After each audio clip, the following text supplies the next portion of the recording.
సభకు రాని ఒక జగన్మోహన్ గారి గురించి మాట్లాడుకుంటున్నారు. ఇప్పుడు రెగ్యులర్గా సభకు వచ్చే జగన్మోహన్ గారిని మాట్లాడమని కోరుకుంటున్నాను.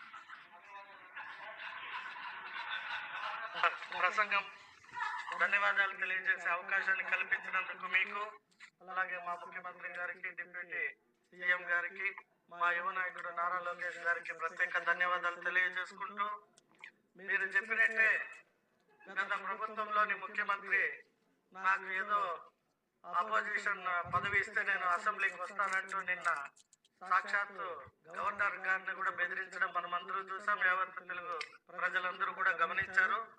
సో అతనికి ఏమొస్తుందో తెలియదు, కానీ వచ్చిన ఎమ్మెల్యే పదవితో అసెంబ్లీకి రావాలనేదే తెలియని వ్యక్తిని ప్రజలు విపక్షానికి ఎన్నుకోకుండా 11 సీట్లతో పరిమితం చేసినా కూడా, చిన్నప్పుడు మేము టీవీలో విన్నాం అధ్యక్ష, డిఎల్ రవీంద్రారెడ్డి గారు చెప్పేవారు ఈ జగన్మోహన్ రెడ్డి గురించి.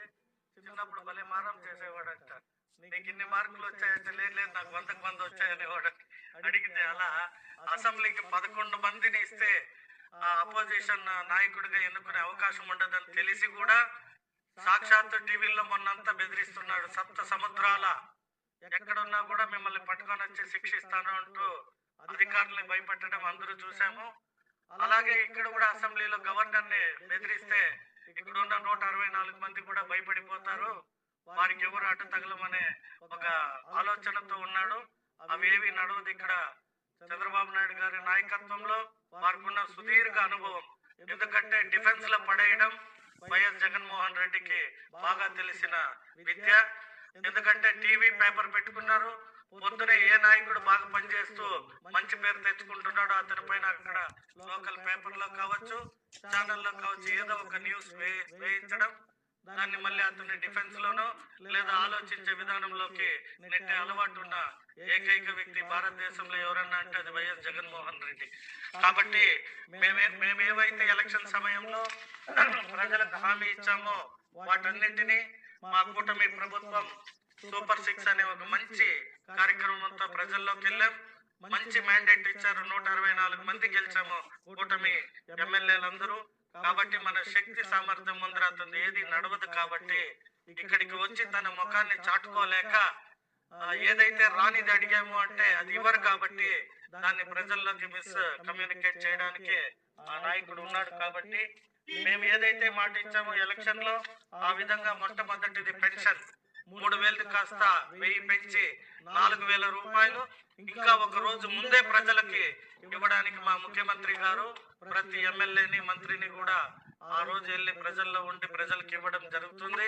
ప్రత్యేకంగా ముఖ్యమంత్రి గారు కూడా ప్రతి నియోజకవర్గానికి వెళ్ళి పెన్షన్ కార్యక్రమాన్ని ప్రజల్లోకి తీసుకోబోతున్నారు. సో ఇటువంటి అనేక కార్యక్రమాలు ఇక్కడే సభలో మా జిల్లా అధ్యక్ష మంత్రి గారు ఉన్నారు. వారు మేము అడిగిన తక్షణం మాకు ఆర్టీసీ బస్సులు కూడా ఇవ్వడం జరిగింది. ఎందుకంటే మాపై నిలబడ్డ వ్యక్తి వైస్ చైర్మన్ గా ఉంటే ఒక బస్సు కూడా తేని వ్యక్తి, అతనిపై మేము కూడా నిలబడి గెలవడం జరిగింది. కాబట్టి మా మంత్రి గారు అడిగిన తక్షణం 36 బస్సులు ఇవ్వడం జరిగింది. కాబట్టి మా ప్రభుత్వంలో మా మంత్రులు ఎవరైనా కావచ్చు, అందరూ మంత్రుల్ని కూడా ఎమ్మెల్యేలు ఏవైతే అడుగుతున్నామో సాధ్యమైనంత వరకు ఫుల్ఫిల్ చేస్తున్నారు అధ్యక్ష. కాబట్టి గవర్నర్ గారి ప్రసంగంలో ఏదైతే దీపం పథకం 2 కావచ్చు, ఇరిగేషన్ కావచ్చు, ల్యాండ్ టైటిలింగ్ యాక్ట్ కావచ్చు, అలాగే శాండ్ ఫ్రీ చేయడం కావచ్చు, ఇంకా అనేక విషయాలు, ఎస్పెషల్లీ అతను పదే పదే చెప్తుంటాడు నేను లిక్కర్ తాగును అని. బట్ ఆంధ్ర ప్రజలకు మాత్రం సొంత కంపెనీలు పెట్టి అవేవో పేర్లు, ప్రెసిడెంట్ మెడల్, 3 రాజధానులు, ఎట్లా 3 రాజధానులకు శంకుస్థాపన కూడా చేయలేక కాబట్టి ఆ లిక్కర్ బాటిల్కి శంకుస్థాపన చేసి 3 క్యాపిటల్స్ అని ఏవేవో పేర్లతో ప్రజలపై పిచ్చి మందుని అమ్మి ప్రభుత్వంకి చెడ్డ పేరు తెచ్చిన గత ప్రభుత్వం ఇప్పుడు మనం